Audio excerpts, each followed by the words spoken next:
What was your initial inspiration for contacting Nasheed and to going there? Was it him getting elected, or was it before that? His statements about renewable energy. What was your like main? All of the above. It was the package. Nasheed was elected in 2008. He was the first democratically elected leader of a tiny country that was 100% Muslim, that had been ruled by a dictator for 30 years.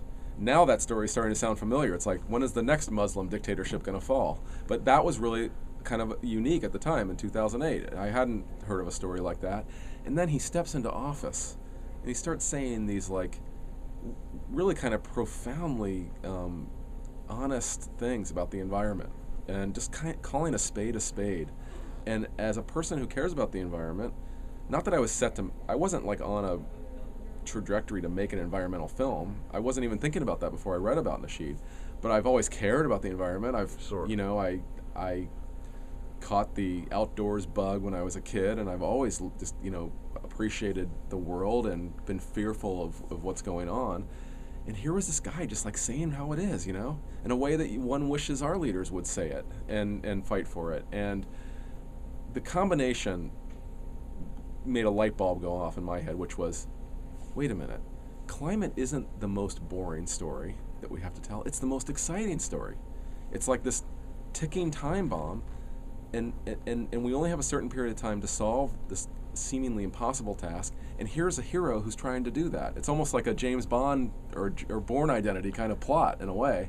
And so I thought, God, if this could be about a person, if this could be a story of a man, and about human rights and kind of all the stuff that brings with it, then it could be a magical combination. Right. That's what was great about your film, though, is it really makes environmental message a political message. It makes it a social message. It makes it a human rights message. It sort of shows you that you can't talk about the environments without talking about politics. You can't talk about politics without talking about the environment. And the way you did it was such a through a portrait of a real person. It was just amazing, and I hope this film... thank you for getting that.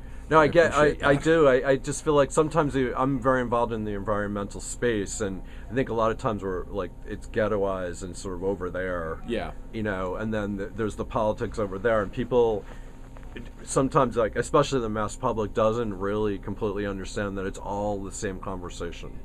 And we can't, be divisive or segment it, the conversation out into separate conversations, because ultimately your film shows it's really all the same conversation.